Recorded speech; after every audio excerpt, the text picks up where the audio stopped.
Good morning student. आज 27 अप्रैल है और 12th क्लास का केमिस्ट्री का ये अगला वीडियो हमने बनाया है। हमने मोल प्रभास तक समझा दिया था और उनके फार्मूले सिद्ध करा दिए थे और हम एक बार सिद्ध करा दिए थे और हमने उसका एक ये न्यूमेरिकल रखा है। ये एक न्यूमेरिकल पोर्शन का एक सवाल मैंने दिया है जो मोल प्रभाज के फार्मूला पर डिपेंड करता है। उसको आज से हम समझाने का प्रयास करेंगे, लेकिन आज हम आपको फिर से एक बार मोल प्रभाज की परिभाषा को हम परिभाषित कर देते हैं।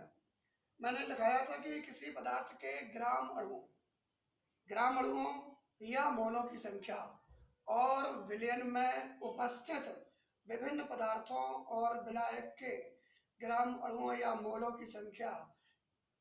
की कुल संख्या के अनुपात को मोल प्रभाज कहते हैं। आई मीन टू से मोल फ्रैक्शन कहते हैं। ठीक है, और मैंने इस पर दो फॉर्मूला लिखाए थे। एक लिखा था कि विलय का मोल प्रभाज और एक लिखाया था मैंने विलायक का मोल प्रभाज। तो प्यारे बच्चों, हमने विलय के मोल प्रभाज के लिए बताया था कि विलय के मोलों की संख्या स्मॉल एन, फिर बटे में आता है विलय के मोलों की संख्या स्मॉल एन प्लस विलायक के मोलों की संख्या कैपिटल एन। यदि सवाल में हमें जो वैल्यू यदि मोलों में दी जाती है तो इस फार्मूले का हम उपयोग करते हैं। विलय की मोलों की संख्या होता है स्मॉल एन अपॉन में small N plus capital N. और मोल प्रभाज को हमने बताया था कि काई से प्रयोग करते हैं, ये चिन्ह होता है काई का। अब विलय के मोल प्रभाज कर रहे हैं तो काई एन हो गया। तो ये विलय की मोल प्रभाज का लिए फार्मूला हो गया काई एन बराबर में स्मॉल एन अपॉन में small N plus capital N, जहां मैंने बताया था कि स्मॉल एन विलय के मोलों की संख्या और कैपिटल एन विलायक के मोलों की संख्या आपकी होती है। अब यहाँ सवाल में हमें मोलों की संख्या की वैल्यू ना देकर हमें वैल्यू किसमें दी गई है, ग्राम में। तो यहाँ पर ये फॉर्मूला कन्वर्ट हो जाता है स्मॉल डब्ल्यू अपॉन में स्मॉल एन।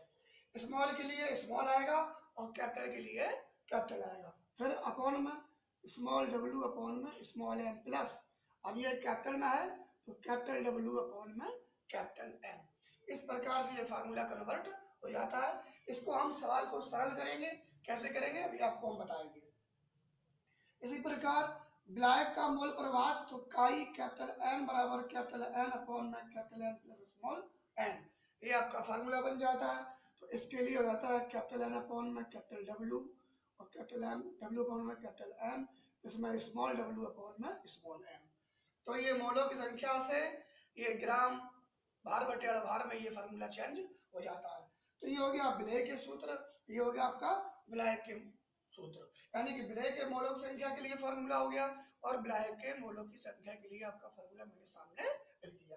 देखिए अब हम आपको इसको सवाल को सॉल्व करके दिखाते हैं कि कैसे हम सॉल्व करेंगे। हम एट फर्स्ट क्या करते हैं, सबसे पहले हमने इसको डिवाइड कर दिया, इस तरफ निकालेंगे विलय के मोल प्रभाज और सब निकालेंगे विलायक का मोल प्रभाज। सबसे पहले तो इनके हम मान पहले लिख लेते हैं कि 900 ग्राम जल क्या है आपका, मैंने मिलाया। एक पहचान बता दे, सवाल में जिसका मान सबसे अधिक दिया जाए, इसका मान सबसे अधिक दिया जाए तो वो मान हमेशा सब किसका होता है, ये हमेशा मान होता है आपके विलायक का मान होता है। किसका मान होता है बच्चों, विलायक का मान होता है। तो ये मान किसका हो गया, विलायक। तो लिखेंगे विलायक का भार कैपिटल डब्ल्यू कितना हो गया, 900 ग्राम। अब इसी विलायक का हम निकाल लेते हैं अणुभार, तो लिख देंगे विलायक का अणुभार। सब जानते हो विलायक हमारा क्या है, जल है। विलायक क्या है, जल है। तो विलायक यानी कि H2O का अणुभार, तो H2O कितना हो गया, H का 2 O का 16 बराबर हो गया 18 अणुभार हो गया, इसका हो गया। अब निकाल लेते हैं, अब हम निकालते हैं किसका, विलेय हमारा क्या था, एसीटोन, ये विलेय पदार्थ एसीटोन है।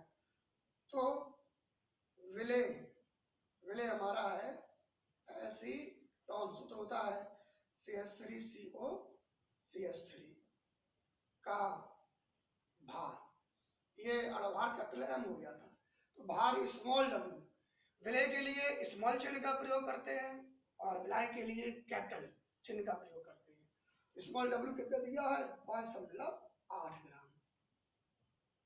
अब निकालते हैं एसीटोन का अणुभार स्मॉल m बराबर, तो इसका अणुभार क्या हो गया, C का 12, H का 3, फिर C का 12, फिर O का 16 और धन, तो C का 12 धन H का 3। तो C का 12 H का 1 होता है, H कितने हैं 3, तो 3 हो गया। तो C का 12 O का 16 और C का 12 पर H का 3 जोड़ दे, सब कितने हो जाएंगे, ये 15, ये 15 दूनी 30 और 30 और 16 46, 2 48 और 10 58, टोटल हो जाता है आपका 58। फिफ्टेड हो गया। अब हम ये जो मान ग्राम में दिए गए हैं इनको हम मोल में कर लेते हैं। करेंगे क्या, विलेय के मोल स्मॉल n बराबर, तो विलेय क्या है, विलेय आपका एक ये विलेय का भार हो गया, ये विलेय का अणुभार हो गया। तो भार बटे में अणुभार कितना जाएगा, भार कितना है 5.8, अणुभार कितना है 58 है, अणुभार आपका कितना हो गया 58 हो गया। दशमलव यदि हम ये दशमलव हटाएं तो यहाँ बिंदी बढ़ जाएगी, 58 एकम 58, 58 दशारम 580 कितना हो गया 1 बटे में, तो 1/10 बराबर में 0.1 मोल, ये कितना आ गया आपका 0.1 मोल आंसर आ गया इसका। अब इसी प्रकार हम निकाल लेते हैं विलायक का, निकाल लेते हैं, किसका निकालते हैं, विलायक के मोलों, विलायक के मोल कैपिटल N बराबर, तो यहाँ पर कैपिटल W अपॉन में कैपिटल N, कैपिटल W क्या है 900 ग्राम और कैपिटल M क्या है 18, तो 18 पंच 90, तो कैपिटल N का मान कितना आ गया आपका 5 आ गया, और यहाँ पे स्मॉल n का मान कितना हो गया 0.1। अब निकालते हैं मोल प्रभाज, लिखेंगे विलेय का मोल प्रभाज काई n बराबर में स्मॉल n अपॉन में small n plus capital N।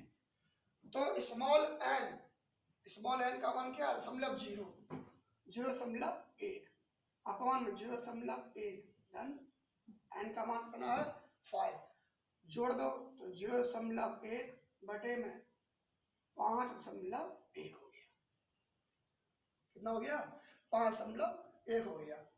तो विलेय हमारा क्या था एसीटोन, अब एसीटोन का हम इसका इसमें भाग देंगे तो 0.002, ये आपका मान आ गया, ये आपका एक आंसर आ गया, ठीक है।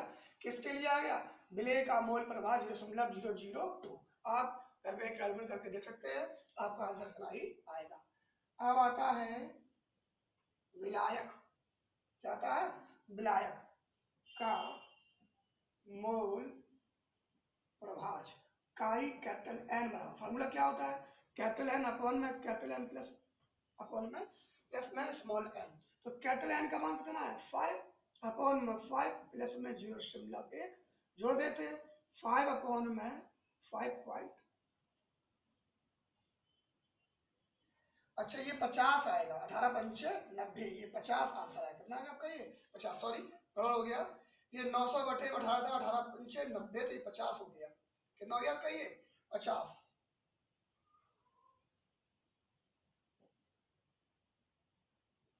ये कितना हो गया आपका ये 50, तो ये मान रखेंगे 0.1 अपॉन में 0.1 प्लस में 50 और 0.1 अपॉन 50.1 भाग देंगे इतना आएगा। इसी प्रकार से इसमें भी ये 50 अपॉन में ये 50 बटे में 50.1 भाग देंगे तो आपका आंसर आएगा 0.998, ये आपका आंसर कोई दिक्कत प्यारे बच्चों? एक बार प्रश्न लीजिए, ये सवाल दिया है 900 ग्राम जल में एसीटोन 8 ग्राम घोले गए हैं विलयन में जल तथा एसीटोन। किसका? जल और एसीटोन, इन दोनों का हमें अलग अलग मोल प्रभाव ज्ञात करना है। तो ज्ञात करेंगे। सबसे पहले हम सबकी वैल्यू लिख लेते हैं। विलायक का भार कैपिटल डब्ल्यू, संकेतांक मैंने लिखाया था कि कैपिटल डब्ल्यू क्या होता है, कैपिटल एम क्या होता है, स्मॉल डब्ल्यू क्या होते हैं, स्मॉल एम क्या होते हैं, स्मॉल एन क्या होता है और कैपिटल एन क्या होता है, मैं सारी चीजें आपको समझाई थी। तो कैपिटल डब्ल्यू बराबर में 900 ग्राम और विलायक H2O का अणुभार कैपिटल एम बराबर 2 बराबर में 18, ये मान था। इसी प्रकार विलय का भार स्मॉल डब्ल्यू और विलय एसीटोन का अणुभार ये 58 मैंने निकाला था। अब मैंने इन भारों को मोल में चेंज कर लिया। तो विलय के मोल स्मॉल एन बराबर में स्मॉल डब्ल्यू अपॉन में स्मॉल एम, 5.8 बटे में 58, समला बढ़ाई बिंदी बढ़ाई 1/10 आ गया, भाग देंगे 0.1 मोल। इसी प्रकार विलायक की मोल संख्या capital N capital W upon में कैपिटल एम बराबर में 900 बटे में 18, 18 भाग देंगे 18 पंचे 90, तो बिंदी आ गई 50 हो गया, कैपिटल एम का मान कितना हो गया 50 मोल। अब मैंने नेक्स्ट क्या किया कि विलय का मोल प्रभाव का एन बराबर में स्मॉल डब्ल्यू अपॉन में small N plus capital N, इसी प्रकार विलय का सॉल्व किया, आपके सामने हो गया। आशा करते हैं समझ में आएगा। अब हम चलते हैं आगे की तरफ। एक नया टॉपिक आपका आता है अर्ध पारगम्य झिल्ली। एक नया टॉपिक आता है अर्ध पारगम्य झिल्ली, बहुत ही सिंपल है और समझेंगे इसको। अर्ध पारगम्य झिल्ली, सेमी मेम्ब्रेन, बहुत ही सिंपल आपका सेमी मेम्ब्रेन सेमी परमिएबल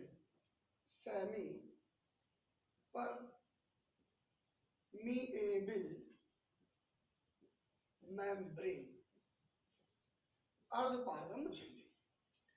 अर्ध माना होता है आधा, तो क्या है कि वे झिल्लियां, ऐसी झिल्लियां या वे झिल्लियां, कुछ कह सकते हैं, ऐसी झिल्लियां या वे झिल्लियां जो अपने में से विलायक के अणुओं को आसानी से निकाल सकती है। ऐसी झिल्लियां जो विलायक के अणुओं को आसानी से निकाल सकती है, परंतु विलय के अणुओं को आसानी से नहीं निकाल सकती है। तो ऐसी झिल्लियों को हम semipermeable membrane I mean to say अर्धपारगम झिल्ली कहते हैं। ये एग्जाम्पल आपने देखे होंगे, ये एग्जाम्पल जो है आपने देखे होंगे। जैसे घरों में सबके चाय की छन्नी होती है, यानी चाय छानने के लिए क्या होती है, छन्नी। क्या होता है उसमें?